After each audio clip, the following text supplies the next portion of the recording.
So good morning everyone. We are about to discuss Chapter 8, the PNP General Policy and Guidelines on Dispute Resolution when Public Assembly and Demolition of Ejectment Order. So dispute resolution is one of the functions of a sound political system. It refers to the number of processes used to resolve a dispute between parties. So from the word dispute is a disagreement or argument or controversy sa uban. Then from the word dispute resolution is about solving two or more groups. This is the way of kanang sa between sa tuwa ka tao na naay kanang dispute. Then there are types of dispute resolution. So the first is litigation, refers to a process of resolving dispute by filing or answering a complaint through the public court system. Two people or group can't agree sa so duha ka tao dili sila ka-agree kung unsa ilahang ka argument. And next is alternative dispute resolution or ADR. Refers to the procedure for settling disputes without litigation. So muna siya ang kana people try to solve their problems in a different way.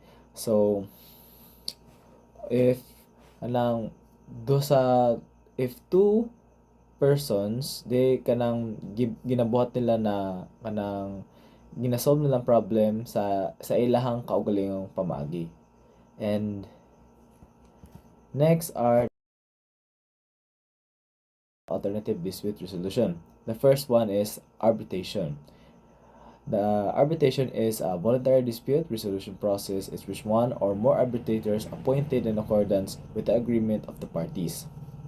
So diri na din ang arbitrator na galisten of both sides, galisten sa both sides, and ang arbitrator is muna siya ang tao na ma-appointed kanang to render sa both parties, and siya pud ang makapakalma sa disputes between the two.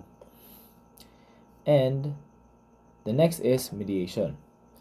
It is a voluntary process in which a mediator selected by the disputing parties facilitates communication and negotiation and assists with the parties in reaching a voluntary agreement regarding a dispute.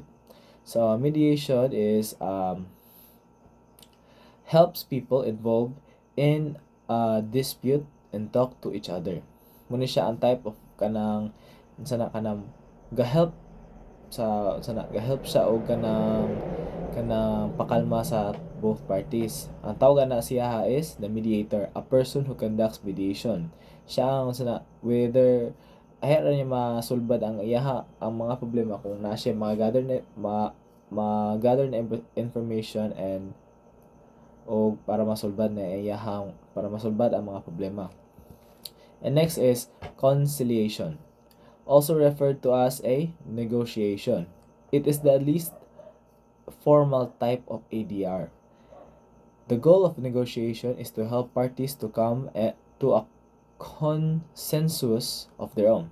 Parties can involve a neutral third party into their negotiation to help facilitate an agreement. So in short, this is an informal type of negotiation, or a type of an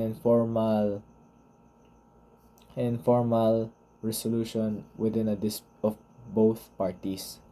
So kanang this is a type of kanang both parties they have na way na informal way to solve a problem. Muna siya ang conciliation.